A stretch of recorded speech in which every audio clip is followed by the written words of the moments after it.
Welcome to Dial It In, a podcast where we talk with fascinating people about marketing, sales, process improvements, and tricks that they use to grow their businesses. Join me, Dave Meyer, and Trygve Olsen of BusyWeb as we bring you interviews on how the best in their fields are dialing it in for their organizations. Let's ring up another episode. So that was awesome. We immediately start recording and everybody goes on mute. Hey, Dave, how are you? Hey, Trygve, good to see you. I'm up now. Tis the season. Do you want to be pink or green today, since it's Wicked season? Oh my, I guess I'm team green and can't wait to go see it. And yeah, that's going to be fun.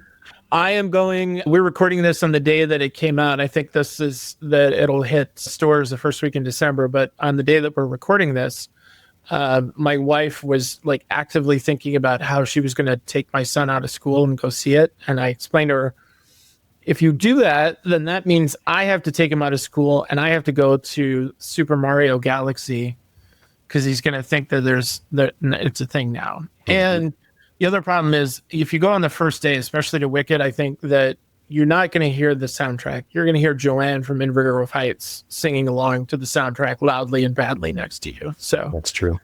Everybody's just going to take a breath. I'm super excited today because we have an incredibly smart guest who I've known for a while and teaches in parallel with me at HubSpot, and is one of the founders of a new concept in sales that's come up and been clearly defined in the last couple of years. Today, we're going to talk about the basics of revenue operations and the structure around it, and what companies need to do to be successful. Before we bring the guest on, do we have a sponsor? We do. And we're sponsored today by FractionalTactical.com. As a fractional CMO, your number one goal is to deliver success to each of your clients. With limited time and resources, you need marketing solutions that are data-proven, easy to execute, and repeatable. BusyWeb understands the unique challenges marketing executives face. That's why we offer customized solutions for our fractional CMO and CRO partners. You tell us the results you need, and we create the strategy and MarTech stack to get you there. You have a concrete plan, your clients have measurable results, and you look like a rock star. We help get you there. Everyone wins. Visit FractionalTactical.com to find your tactical marketing partner today. You do the strategy, we get busy. I see what you did there. That's clever turn of phrase. Like our last episode, it was a little bit cheesy because it was Brie. Okay, super exciting today. Guest today is Jen Bergen. She's a recognized expert and researcher in revenue operations, which is going to be what we're going to be talking about today. It's also commonly thought of as RevOps. It's a practice that helps businesses align marketing, sales, and service to drive measurable growth. As the co-creator and instructor of the RevOps Bootcamp at HubSpot Academy, Jen helps class members to design strategies and processes that create clarity, eliminate silos, and improve customer experiences. She has shaped her career to focus on offering education and amplifying human-centered operations topics that are often overlooked and rarely taught. Her insights have made her a trusted resource for the executives, entrepreneurs, and revenue leaders looking to connect strategy with execution. Welcome, Jen. Jen? Thanks for having me on the podcast.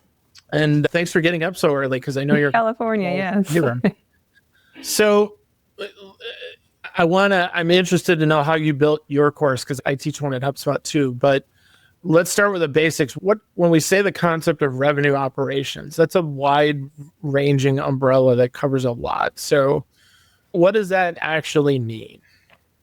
That is the question, is what is RevOps? It's actually, I've been working on a book, and that is the title of it, because there are so many different definitions that pretty much every single person has a different definition, every company.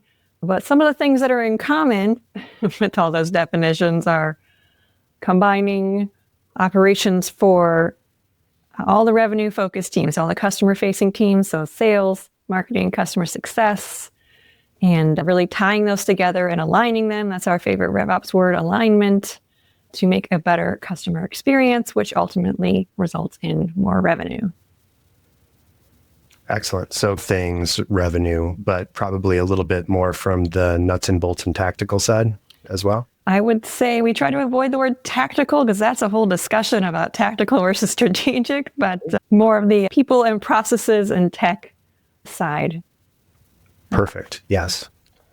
Let me see if I can try it a little differently. So the easiest way to get money from a customer is to give them a result and make them happy as quickly as possible. And so RevOps is building the infrastructure that allows your entire team to do that, not just salespeople, because if you interact with a customer in 2026, you are a revenue driver. So that customer service person is, that operations person is, because everyone's really giving them an experience. But everybody needs to have a symbiosis where everybody's working together. So the building the infrastructure is really the concept of RevOps. Do I have that? I think that's accurate. I'm cheating a little because you had time to pull something up. Look at it. Maybe from the RevOps boot camp. Oh, also because I was in your first boot camp. Oh, thank you. So, I know alignment is a big word for you, and so big concept for you. It's not a big word. I'm sure you know what it means. What when you're talking about aligning sales and marketing and service, where do you see companies where's the misalignment, the common misalignments that companies have? I think the misalignments are one team doesn't know what the other team is doing, and people like hand off, and that's just like shoving things over to the next team and not thinking about them ever again and not knowing what happens.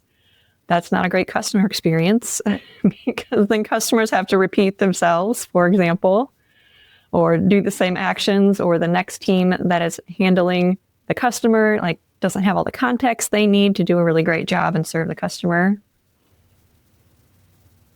Okay. So if somebody identifies that as an issue, okay, so nobody really knows what anybody else is doing. What's the next step to actually starting to get aligned? I would say it's one of the big topics I talk about is process documentation is a great way to start getting aligned. So few companies actually do it, even fewer are doing it well. So if you even just make an attempt at documenting what is happening in your company, the process is not just how the tech works. You're already ahead of the game compared to a lot of other companies. Documenting what is happening now, it's going to help you get on the same page, which is being aligned about how processes connect and overlap with each other in different departments. And then you or other leaders can make clear decisions about how to make improvements to the business and make those decisions together with those teams and not just telling them what to do with no context. So that can be one way to help get alignment. Yeah, it seems like as you're consulting and as you're leading classes and working with folks that are trying to rebuild or re-up their RevOps, there's probably a few things that are just consistently wrong. And so one of that is process documentation and not having all the things down. Are there common, if we were RevOps doctors, what's the first question that we would give them? What's the where does it hurt question? I would just say ask them what are people complaining about the most, both customers and internal people. And there's probably something in common that connects both of those major complaints. Of course. And so do a lot of companies or a lot of folks in your classes, do they come in and they're simply just struggling with revenue and they're like, I've heard of this RevOps thing, so let's talk or teach me, Yoda Master? Or is it more that there are other sneakier issues that are popping up, like sales team is unaccountable? Or what's some of the common ones that people come to classes with? I don't think there's one common issue, but a lot of people just weren't given the time or haven't been able to make the time to set up the foundations like documentation and process mapping and making project lists and making roadmaps. Because immediately when they started their job or fell into their job, as many operations people do, they already had a big backlog to work off of and just weren't able to communicate that they needed the time to make a roadmap and do all of these foundational things to actually make all the work more efficient and better and solve bigger problems. I think this is fascinating because this is the work that we're talking about at this point in the process in terms of aligning and documenting processes is so unbelievably galactically difficult that I think people immediately go, nah, I don't want to do it.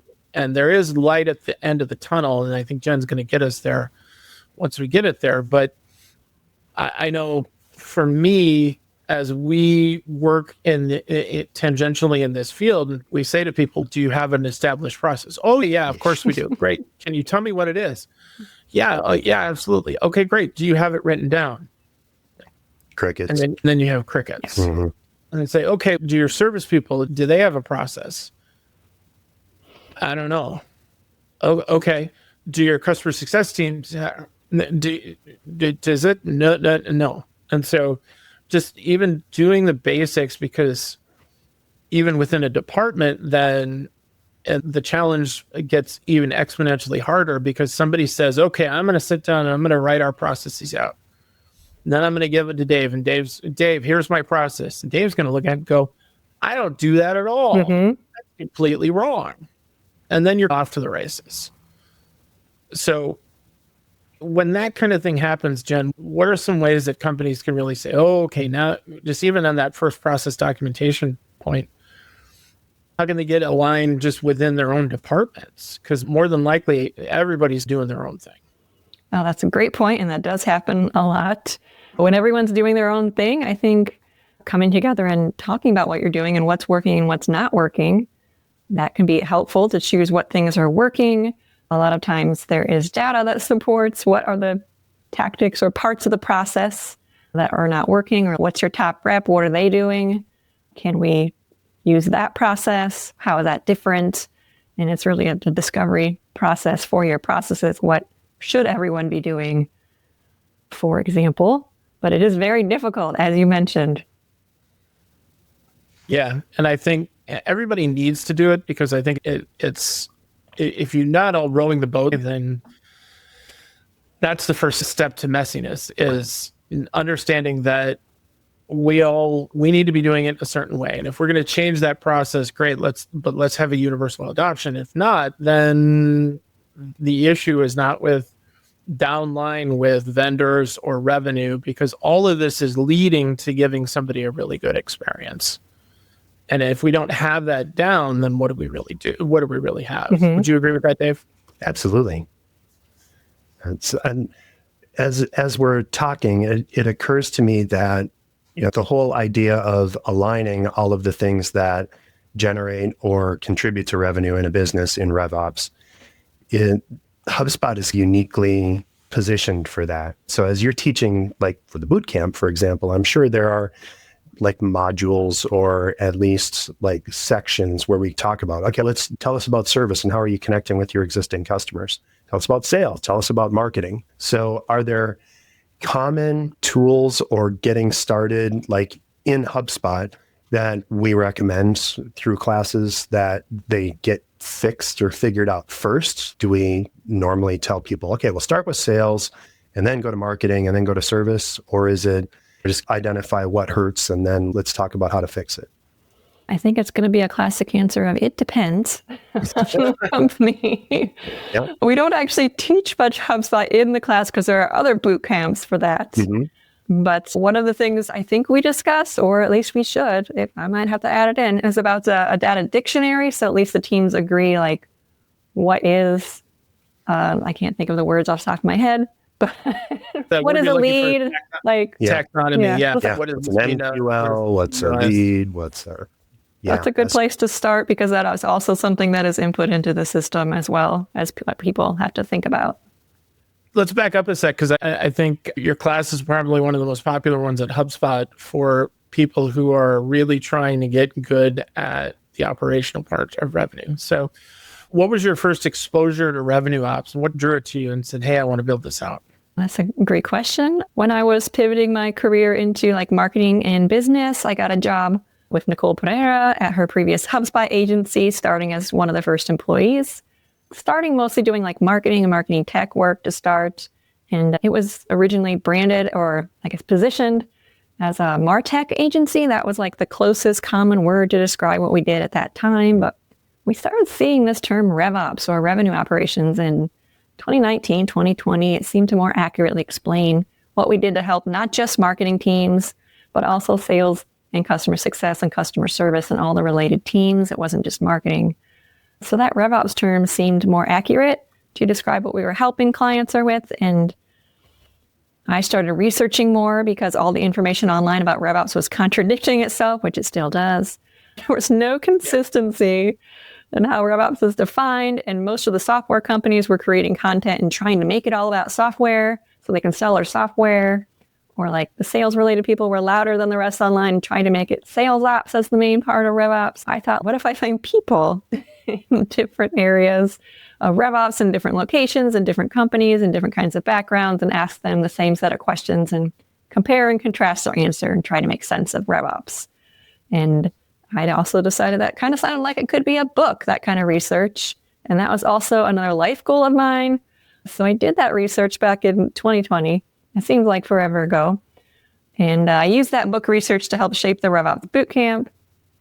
I published most of it on my blog over the past year, but hopefully 2026 is the year it actually all gets put into a book that is published. That's exciting. It is exciting. You wouldn't think what is RevOps would still be a question 5 years later, but it is. And I think we'll talk about those misconceptions later on. I think that's an interesting point because Charles Dickens in The Christmas Carol says that word enough is the most enigmatic word in the English language because it means something different to everybody. But as everybody's working on trying to grow their money, everybody's coming at it from their own. It all means something different to them. So I don't think it's necessarily surprising that everybody has a different concept of what RevOps is and what it should be and how to effectively do it. So how did you get asked to do the class? I had volunteered to be a producer for one of the sales boot camps. I think it's called Sales Skills now. It was Discovery Call Boot Camp. Oh, sure. And then I saw like a call for someone to make new classes. One of them was RevOps. And I'm like, hey, I have all this research. Why don't I use it? and make a class. I was interested in making classes at that point. That's why I was working as a producer. I had made like a big onboarding program for the agency, and that got me interested in learning about instructional design and training and making classes. It all fell together about a couple of years ago. I think I got asked to do it. I think I got bribed with a breakfast sandwich from Dan. I saw your Dan Tyre episode, yes. Yeah. He owes you many breakfast sandwiches, I think. He does. Yeah. And so for those who are listening, who watched the Dan Tyre episode, Dan was famous almost to a cliche to say, if you do something for me, I'll give you a breakfast sandwich. And then it became a thing. And now it's in the HubSpot community, especially, it's like a John Wick currency that people say, hey, if you do something for me, I'll send you a breakfast sandwich. I would love to hear from you both, if you don't mind, about when or where or how did you first hear about RevOps? Oh, wow. Yeah, Dave? Yeah, I think it was probably around the same time that you did, Jen. And we started right at 1920. We started talking about how all of these things needed to work together. And then I think it was revenue operations then before it got even shortened. And the inclination of our internal teams were like, oh, we don't want to get into operations. So that was the scary part there for us, because we like being tactical and connecting and helping figure out things and deliver, but not necessarily doing the deep work or the navel gazing, if you will, that leads to all the things that go into the RevOps. So I think it was nebulous, and then it was really interesting to watch it continue to grow and build as a brand and as a thing. And I was super excited to see when the boot camp started up, because it's okay, finally, now we're going to get some structure around this from the teams that really know what they're doing. So I think that's my journey. Trigby, how about you? Yeah, about the same. I think I had heard the concept, and it was almost like it was an engineering term that I understood all the words in the sequence, just not the sequence in which it was used. So I abused my authority as a HubSpot bootcamp professor and took the bootcamp and audited it. I think I treated it like a party school. So I listened intently, and I don't know that I put in all the work or did the workbook, which is funny because I tell people to do that all the time, but I think the thing that I remember most about it was that one of Jen's professors was a guy who had a Lego hat next to his desk. And I thought, man, that's cool. So you can see over my shoulder on the ampersand is the Mandalorian. So that was my answer. That was my answer. Thanks. But I think it's important. I think it's such an important thing. And that's why I'm glad we're taking the time to talk about it, because I see this all the time, that as the tail end vendor or the tail end company that's coming in, people are almost always universally mad. Oh, we're not making enough money. We need more. We just need more. The last guy screwed it up. The last guy didn't do this. The last guy didn't do that. You guys do it differently. And well, sometimes that's true, but a lot of times if there's not established universal processes that are leading to revenue, then you're nowhere. Yeah, it's just chaos. So you can't predict anything or forecast anything. Yeah. I'm a big fan of a guy on TV named John Taffer, who has a reality show about repairing bars. And his basic making bars more of a revenue driver. And he says that any service-based business doesn't actually have a product. What they do have is they have purview over their people, purview over their systems, and purview over their standards. And those three things need to work together in order to create an experience in the customer's mind. And that experience in the customer's mind, which you really have provenance over, that's your actual product. And the only way you can control that is by universal adoption of the right kind of people, the right kind of systems, and the right kind of standards. Mm-hmm. And so when I read that, I found that to be really revelatory. And I think that sort of lines up with that concept of RevOps. I agree. Yeah. All right, but back to asking Jen stupid questions about RevOps. Brilliant questions about RevOps. Well, but we're trying to learn. We're trying to educate and be entertaining at the same time. If somebody has identified, okay, we don't have these processes, and they listen to the first 20 minutes of this podcast and say, that all sounds exhausting. What's the end point to it? Like, if a company really does work on their revenue operations standards, what can they hope to get from it? And what's the outcome that you see a lot of companies who do this? What do they realize? I think one outcome can be better company communication, which leads to better culture. This is one that's not really talked about a lot, but with this communication, you get more transparency and visibility. If you have a good RevOps team, it's often described as that problem of silos, like we talked about earlier, one department not talking about another department, no awareness or insight about what other people are doing. So having a team like RevOps as like the connector or the glue holding the teams together, someone that spans more of the business than one department is helpful, because that lack of communication, the lack of transparency and visibility leads to people like recreating the wheel, redoing projects other people in the company have already done and didn't know they were done, spending time solving problems that have already been solved, but you didn't know was solved, or not realizing the full scope or consequences of decisions that are going to hurt other teams, but you didn't know that. And all of that also creates a bad customer experience, because all those disconnecting teams we talked about earlier, like interacting with customers. But I think this communication skill is probably one of the most important skills for RevOps people as well, to help the business and translate between different departments and help people get alignment, which is also like getting along and making a better place to work and making people more successful in their jobs. Like we talked about, I've mentioned forecasting a minute ago, and making quotas and forecasts more accurate so people can actually attain them. And that makes people happier in their jobs and makes it a better place to work, for example. But I would love to hear from you on this again. I think that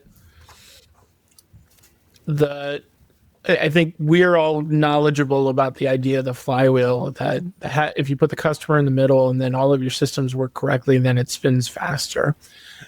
I think it's a little bit more basic than that. If you think about the concept of what McDonald's is, it's the same experience pretty much no matter where you go. It's pretty much the same food wherever you go. And and it's wildly successful. And yeah, you can make comments about whether or not it's healthy and things like that. I know Rob Felber hates McDonald's, but I think you have to respect the system of it and the success that comes from the system. And the system is based on giving that same customer experience every single time. And that can be replicated, that can be learned upon, and that can be adapted for a lot of businesses. It's often hard because you have to look at the deep navel gazing. You have to figure out, hey, where are we falling down? What could we do better? You have to put the defensiveness aside, and you have to create a swear jar of anytime you say, this is how we've always done it, you got to put $5 in the jar. That's a good point. And then everybody has to take it from there. But Dave, what do you think? I'm rambling at this point. I agree with you, Trigby, and I think part of the structure of RevOps and the idea of how you put this together is it's really about forging the connections between all of the teams so that everyone is pulling in the same direction. That kind of leads me to my next question, Jen. Is there a ideal structure for a team that's trying to enact RevOps or get serious about RevOps? I'm assuming have the leaders of all of the different revenue generating or impacting groups in, but is there usually a good or best role to lead that? Is it best to have an outside organization or helper to go through these, or should the director of operations always handle this, or is there someone else? All right, so maybe two questions. I'll split it up in who should lead RevOps or who should RevOps report to. Mm-hmm. A lot of people say a CRO, but that's only if the CRO is actually like knowledgeable and paying attention to all the revenue teams and not just sales, which is a common issue that is seen in many companies. Some people like to report to like the CEO or COO because that's more impartial, to have revenue operations ultimately report there. And then as far as team structure, I've seen like two common ways to structure. It's a better way to start is with the marketing operations people and sales operations people and customer success operations people. So with those three kinds of people, those three types of roles can be a good way to start because that's the way a lot of ops are traditionally set up. So that helps like bringing them all together into one team. And then you might want to upskill and cross-skill them. So it's like insights. One person's not one person, or like one mini team is doing insights across sales, marketing, customer success. And one person's doing maybe working on better reporting across sales, marketing, customer success. So it's more of a horizontal span. And those are a few of the things I have seen in my research. I think one of the things that is important is, I think this is another kick-out point where somebody would say, we don't have a CRO. We got a head of sales. Everybody has a CRO. It's just not the title, maybe. That might not be the title. It might be VP of sales and marketing. It might be this, that, or the other thing. But I think what I take from that is that somebody's got to start somewhere. And somebody's got to start lining up the processes and figuring out how do we get hamburgers out the door as quickly as possible that are cooked and making people happy, to extend the analogy. So, cool. So, for people who are listening, Jen, what are some small things that leaders can take tomorrow to dip their toe in aligning their teams better? I think I'm going to bring it back to process documentation, but people get scared, but you don't have to do it all at once. Maybe you should start with one. Maybe there's an issue you're working on right now that's super relevant. That might be a good place to start. Okay. I know it's difficult because it's not like a shiny new tool that promises to solve all the problems with no work involved. It takes effort and maintenance, but doing one can be helpful just to start conversations between all these teams and get people talking about what's working, what's not working, identifying those friction points we talk about in class. And again, documentation, not super exciting. There's no like marketing team trying to sell documentation as the next big shiny thing, hyping it up with $1 million marketing budget like a software company sells. But it is a foundation to what we talked about earlier about better culture, visibility, transparency, learning and training and improvement, all those things that RevOps helps with. Mm-hmm. What are some misconceptions that people have about revenue operations? I imagine people think, process documentation is like pulling teeth. That's probably one of them. I'm not sure that's a misconception because it can be. Yeah, okay, that's fair. Yeah. I think the most common misconception is that the RevOps people are just like software admins or tool and technology people, that it's not strategic or not leaders. So in my book research, this was a common theme for answers about like problems in RevOps, about it not being seen as strategic. It's only seen as hands-on tactical support to our cleanup crew. I know I try to help solve this in the RevOps bootcamp, where we talk about all the frameworks and project management and goal setting and prioritizing and overcoming objections and those big picture things that can lead to success that aren't taught a lot and aren't put in place at many companies because of, as we mentioned, I think earlier, as people are hit with a barrage of requests from all these different departments of things they want fixed and new ideas right when they start their jobs. But these human-centered types of skills like communication, which documentation falls under, those can be harder to find information about and harder to learn about compared with software skills. That could be another reason for the misconception. But I'm trying to help solve that problem. What's a misconception you have seen, Trygve? I think if the last 35 minutes have taught us anything, is that there's no one way to do it. But at the end of the day, the ice cream that you get for going to the dentist is that your job's going to be easier. Yeah. And the customers are going to be happy. And I think the follow-up question I'd have to that, if I were my own guest, I'd say, what do you do with that? And how can you guarantee that?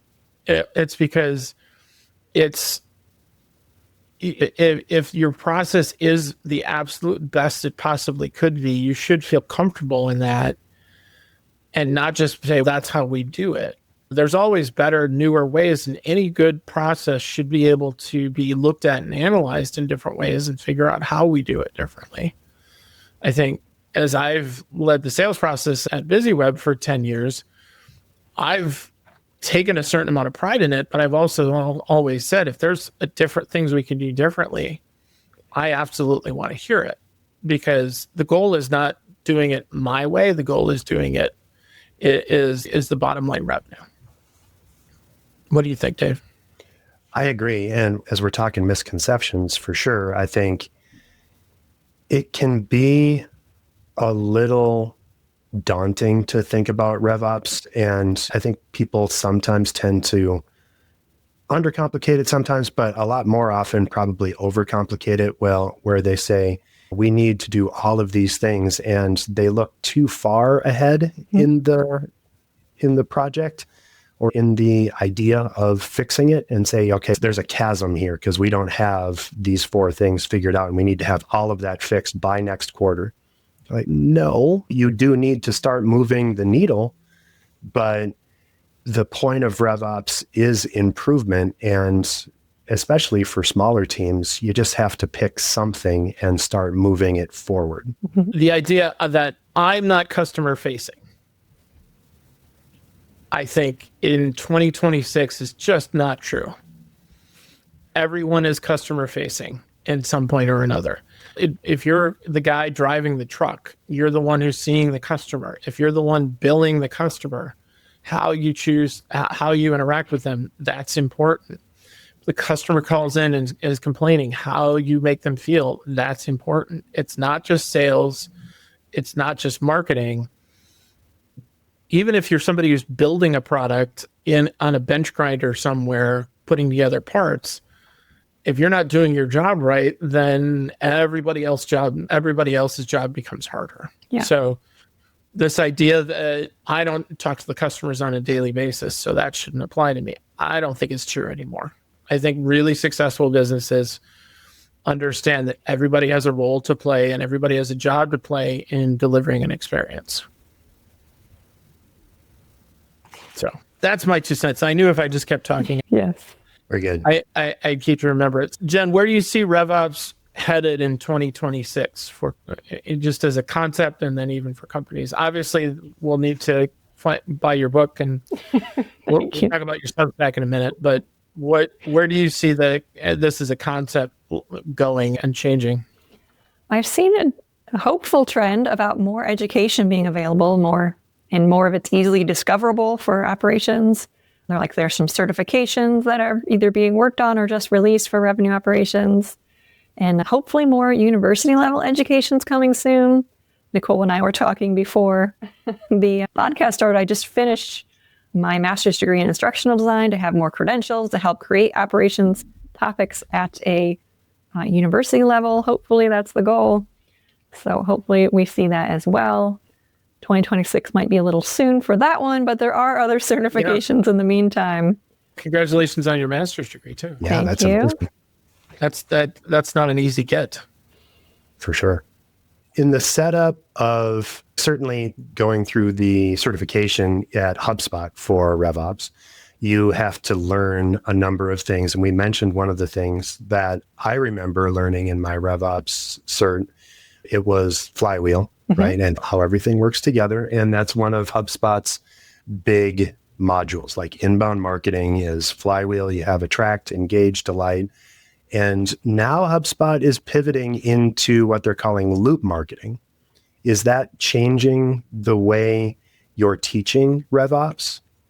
Not at the moment. I imagine it's going to get interesting because the idea of loop is to be a little bit more collaborative with external tools, right? So to lean on, for example, AI, and we've talked about AI a bit on the podcast. I think as we look from, instead of Attract, Engage, Delight, I'm trying to remember all these things. In loop marketing, it goes from express and figuring out what you're doing to tailoring the messaging to amplifying by doing traditional marketing and other RevOps things, and then evolve.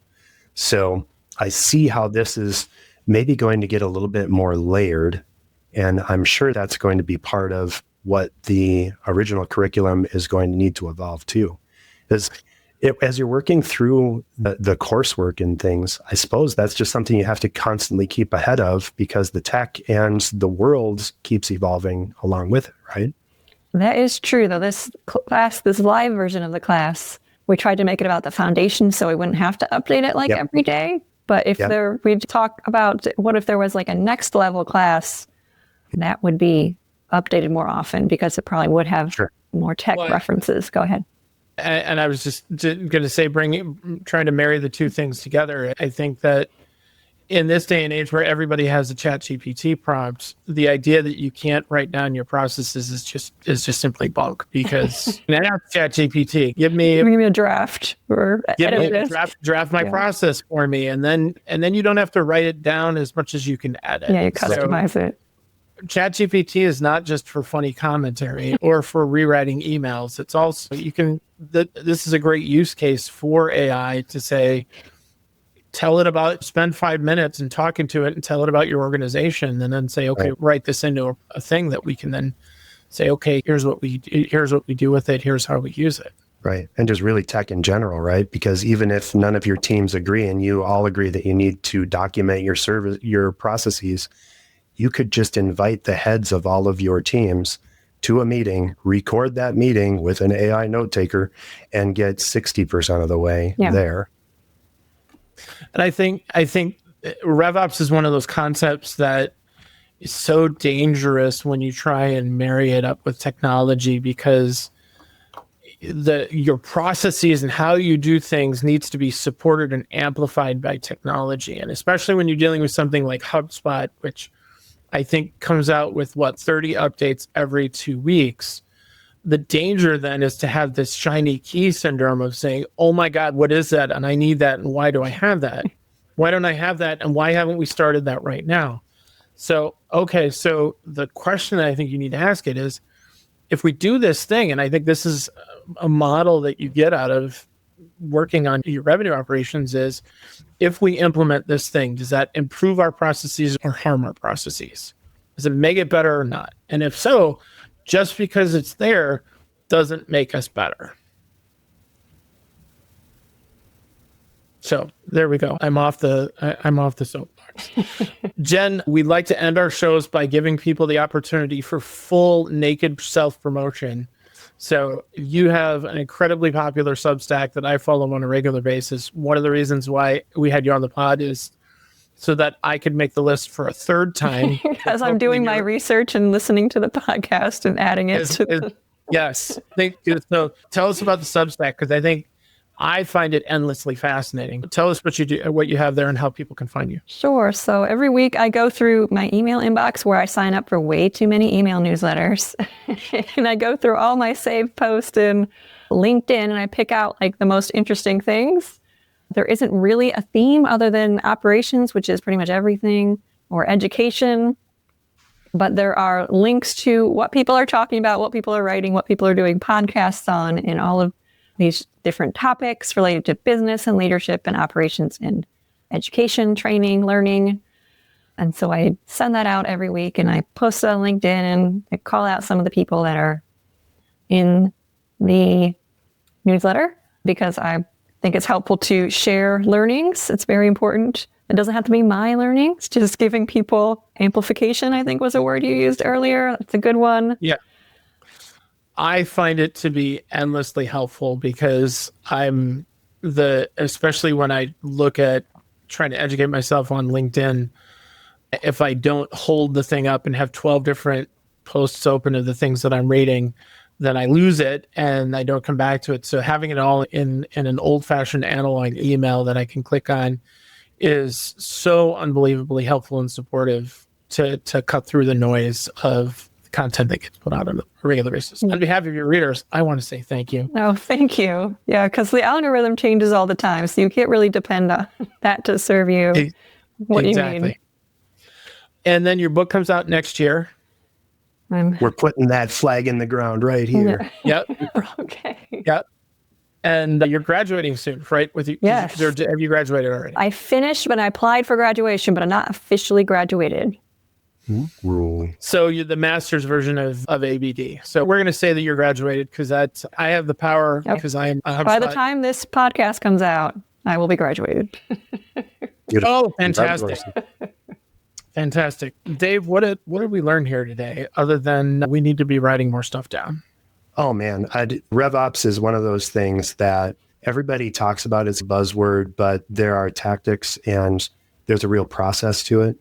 And you can't say that you're working on RevOps unless you're actually paying attention to the process. And I think the key thing where most people get stuck is documentation, like Jen said. So if I could implore everyone that's embarking on this method, other than following Jen on Substack and connecting with her on LinkedIn, and we have all of our links in the show notes, of course, but just make sure that you're documenting your processes and just get started, because you do need to improve these things in order to grow your business and to scale.